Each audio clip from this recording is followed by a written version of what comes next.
अलड़ा ग्राम पंचायत सभागृह में जन शिक्षा संस्थान पक्षरु दक्षता प्रमाणपत्र बंटन। गजपति जिला काशीनगर ब्लॉक अंतर्गत अलड़ा ग्राम पंचायत सभागृह में आज 12टा बेले जन शिक्षा संस्थान पक्षरु दक्षता प्रमाणपत्र बंटन कार्यक्रम अनुष्ठित हो जाइछि। एही कार्यक्रम रे मुख्य अतिथि भावे जिला शिल्प केन्द्रर एआईओ विभू स्वाई, बद्रीनारायण मिश्र, सम्मानित अतिथि भावे अलड़ा सरपंचक सह अन्य अतिथि माने उपस्थित थिले।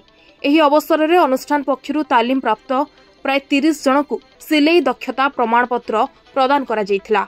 एही कार्यक्रम को जेएएसएस रो निर्देशक जीवन दास आयोजन करथिले।